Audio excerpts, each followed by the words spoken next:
Okay, so you've all probably heard of the old adage that you are the sum total of the 5 people you spend your most time with, right? Or if you're not, then welcome to the old adage that you are the sum total of the 5 people you spend the most time with. And I guess, and not guess, it's a really important principle to think about, because when or if you ever do the Truth About Alcohol Intensive, in the freedom module, when we talk about how to coexist in society as someone who doesn't drink alcohol when we're surrounded by people that do, our choice of friends, the people who we surround ourselves with, those 5 people, are really important, because how many of us have more than 5 really close, intimate relationships that are really important to us? I know I don't have the time, the emotional time or the physical time to have more than 5.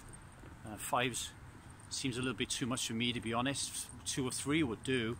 But you know, when you are someone who doesn't drink alcohol and you're surrounded by everybody that does, then you're going to feel very isolated, lonely. There's going to be a strong pull towards wanting to go back to your tribe, which means drinking again.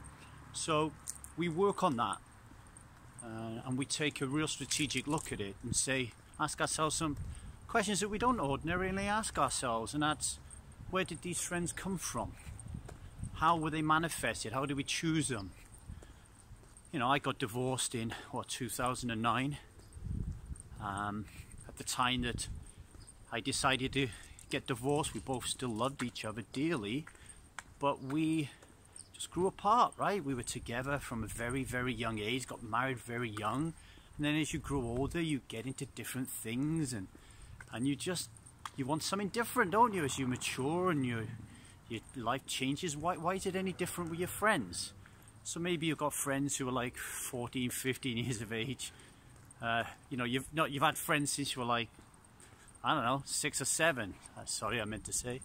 And they're still your friends today. But why?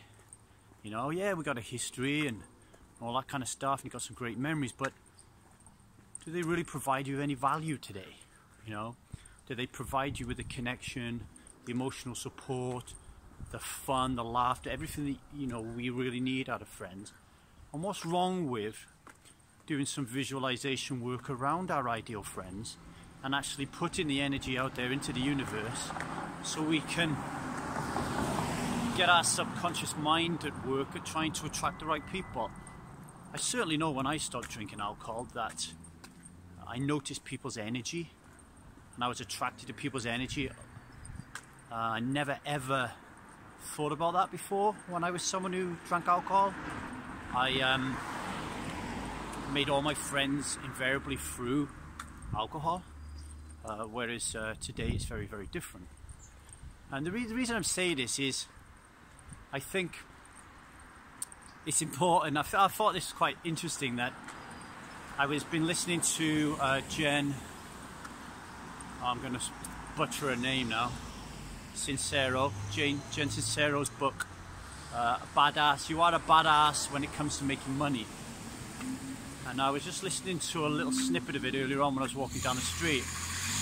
And Jen said that if you calculated the sum of the income of the 5 people you spent the most time with, you would find that your average income is likely the same as the average income of the people that you spend the most time with. And I thought that was really interesting, going on from the point I talked about being the same as the 5 people you spend your most time with. And let's, you know, have a think about how that relates to alcohol. So when it comes to drinking alcohol, it's probably likely, is that even a statement, probably likely? Let's drop the probably. It is likely that you drink the average amount of the 5 people you spend your time with. Now, if I think back to when I was drinking at my pump, the person I spent the most time with was my wife, who drank like a fish. And then there was a mate of mine called Chris, who drank like a fish. And then there was Scott, who drank like a fish. The other two people that I spent the most time with were people at work who I didn't socialise with a lot outside of work in terms of like on the weekends, but I would stop at home. I would stop in the pub on the way home and drink alcohol with them, and I knew they were big drinkers. So it definitely applied to me back then. And then today, if I think about it, who do I spend my time with? It's going to be my wife, Liza, who rarely touches a drop. Then it's going to be my friends, Debbie and Guy, who rarely touch a drop. I can't, you know what? I can't even remember ever seeing Guy having a drink. I know I've seen Debbie have a few glasses of wine every now and then. I've never seen him have a drink.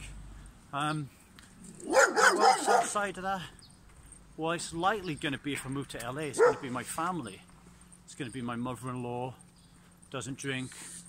My father-in-law doesn't drink.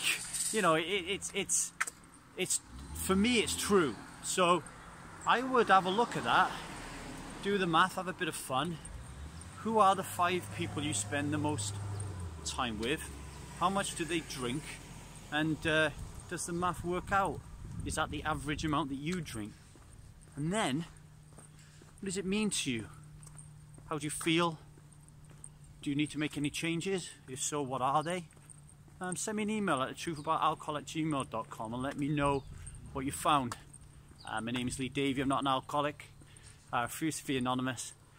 I am someone that doesn't drink alcohol, and neither do any of the friends that I surround myself with.